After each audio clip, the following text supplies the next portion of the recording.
umaga. Ako si Charot Santol at ngayong umagang ito ay matutunghayan natin ang napakagandang istorya ng ating letter center. At ngayon nga ay araw ng mga nurses. Kaya ako, kabilang ang buong staff ng Makakalimutan Mo Kaya, ay binabati ang lahat ng nurses sa buong mundo ng Happy Nurses Day. Kami ay lubos na nagpapasalamat sa inyong dedikasyon, sa inyong trabaho.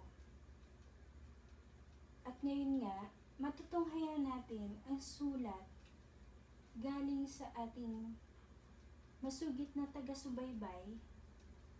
At dito malalaman natin kung gaano nga ba kahirap maging nurse.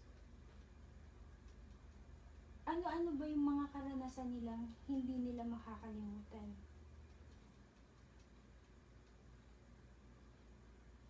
Dear Ate Charot, itago niyo na lamang po ako sa pangalang Juanita Banana. 20 taong gulang. Sumulat po ako dahil sa aking kaibigang nurse. Simula po nung ako ay may grade 4, kaibigan ko na siya.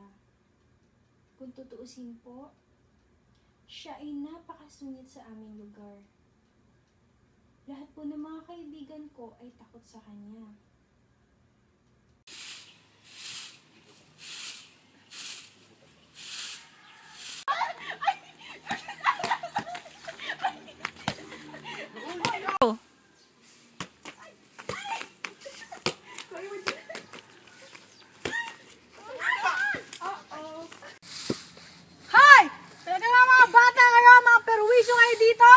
Pati mga laro niya nakakapasok sa bakod ko.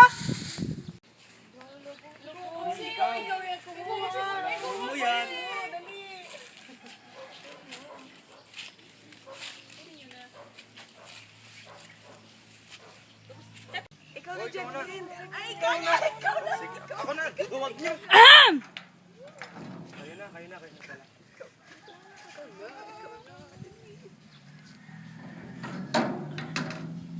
Hoy! Ang ginagawa dyan, ha? Mga bata talaga kayo, ha? Ba't mapasok sa tarangka ko?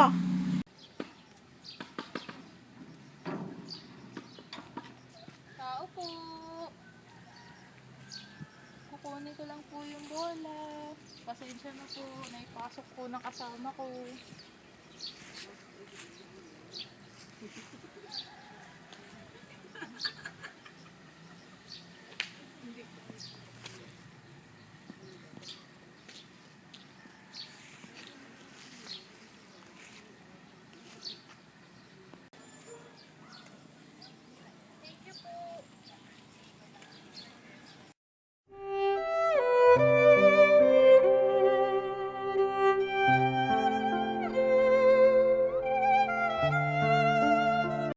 Saan mo binili ang pangalan mo? Doon sa tindahan sa may Kubo, sa Olivares. Ang hirap ng hanapin eh. Kung gusto ko rin, pwede rin mo paggawa ka ng pangalan mo doon. Eh, yung sa iyo, saan mo kinuha? Hindi sa nanay ko. Weh. Kanino pa?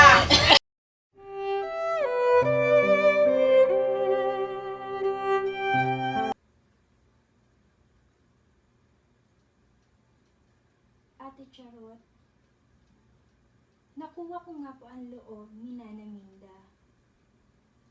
At yun ang simula ng aming magandang pagkakaibigan. Si Nana Minda ay balo na at wala ng anak.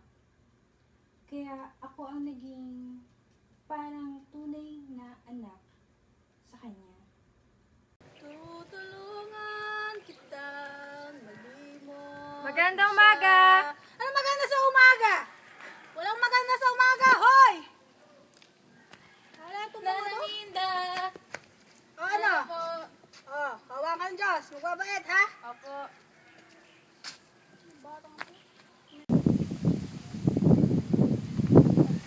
Nanaminda. Nanaminda, nagdala ko pagkain. Pinapagdala ko ni nanay. Ano yan? Meron po chichang dito. Tapos meron ding ulam dito. Naku!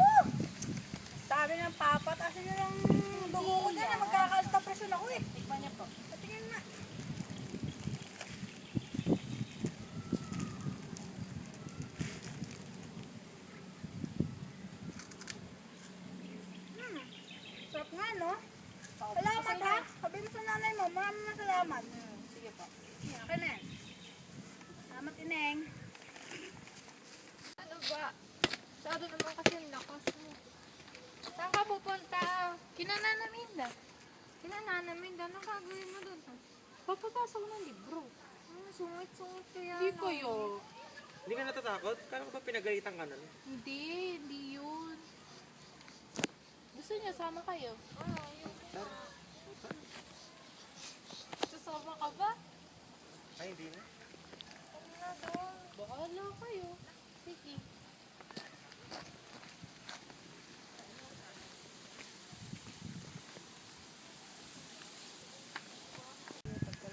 Nana Minda, basaan mo ko libro. Hindi ka ba marunong magbasa? At ako pa pagbabasahin mo? Hindi. Oo. Upo ka dyan. Okay, babasahan ko. Decrease serum bicarbonate level. Uy! Ako punta na naman. Kinana namin da ulit. Tama. Tara, sama kayo.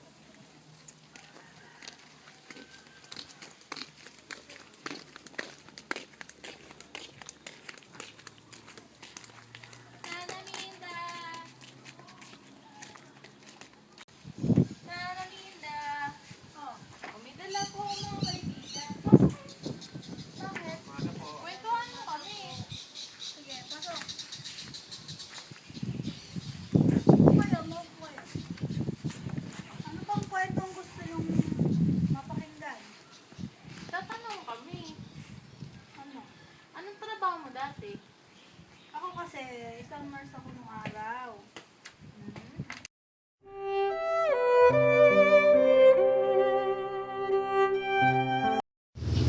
Mausap-sap, may TV ka, masasabihin ako sa inyo. Ngayon, kasi nagkaroon kami sa Chichian, may Simura, high percentage sa kanya. Nalimutan, Civico is kahit.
Doktor, ano po bang case ng pasyente natin? Ang case ni nanay, ang pasyente ngayon ay partial gut obstruction. Is a mechanical obstruction in the intestine. So, ibig sabihin, may nakabarang bukol sa kanyang intestine. So, hindi makadali ngayon. Hindi siya makadumi. Ibig sabihin, na-stuck na yung dumi doon. Tapos, may constipation. So, kaya nagkakaroon siya ng constipation si nanay. So, if it can occur at any level distal to the duodenum of the small intestine, then is a medical emergency. So, kailangan kaagad-agad ay maoperahan si nanay. Bakit, ano bang mga dahilan kung bakit siya nagkaroon ng ganyan na sakit? Si nanay kasi, may dalawang kadahilanan yung tinatawag tayong modifiable and non-modifiable risk factors. So si nanay, ilang taon na po ba si nanay? 61. 61 na si nanay. So matanda na si nanay. At saka isa pa, sa katandaan niya, nagiging mababa na yung kanyang immune system. At isa pa, may history si nanay ng cancer. Noong 2003 kasi, inoperahan din siya ng hysterectomy. So, may myoma daw siya sa uterus. At saka isa pa, yung modifiable factors na tinatawag ay dahil sa kanya ring lifestyle. Si nanay, noong 25 years old, nag-start na siyang manigarilyo. At saka, natuto na rin siya mag-inom. Tapos, ang isa pa, na kanyang buhay yung paghiwalay nila ng kanyang asawa. Dahil nung naghiwalay sila, mayroon silang isang anak. Tapos, pumunta siya sa Saudi para maging PH. Nagtrabaho siya doon at iniwan niya yung kanyang anak sa pangangalaga ng kanyang kapatid. So, parang hindi na niya naalagaan yung kanyang anak. Tapos, sinabi niya na matagal din sila na hindi nagsama. Dito lang, nagkasakit siya na medyo naging close ulit sila ng kanyang anak. Ang gagawin kasi natin sa kanya is ex-lab under general anesthesia. So, bago natin operahan si nanay, kailangan i-NPO siya, Nurse Minda, kailangan i-NPO siya.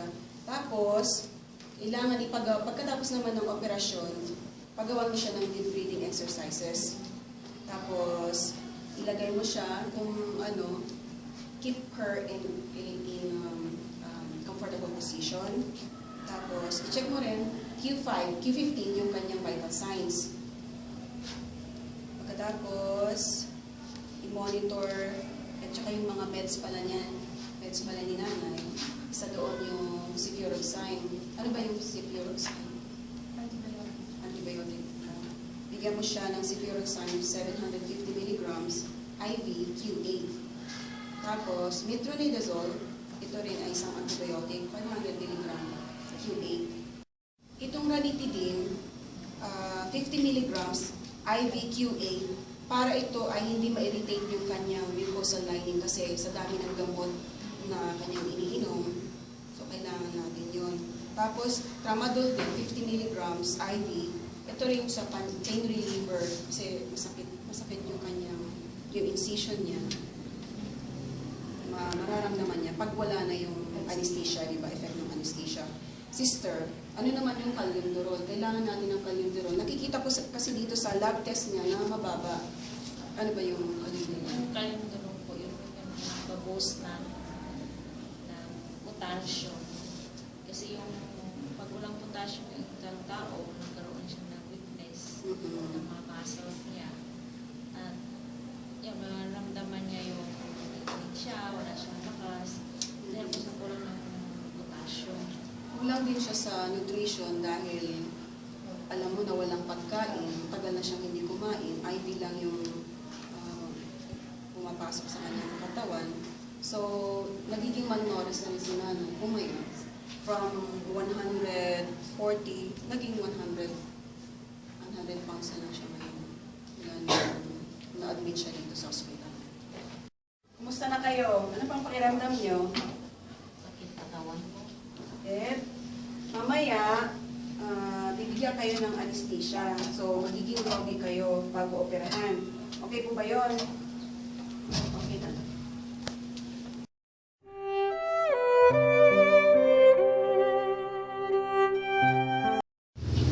Mausap-usap, nagkaibigan, basta sabihin ako sa inyo.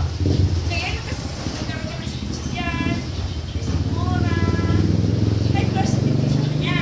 Nalimutan, Civico, Sky. Saan mo binili ang pangalan mo? Doon sa tindahan sa May Kubo, sa Olivares, ang hirap kong hanapin eh. Kung gusto ka rin, pwede rin magpagawa ka ng pangalan mo doon. Eh, yung sa iyo, saan mo kinuha? Hindi sa nanay ko.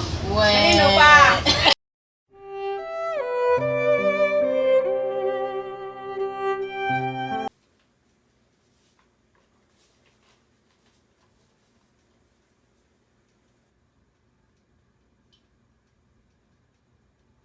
Ate Charot, madami pong naiturong sa akin si Nana Minda.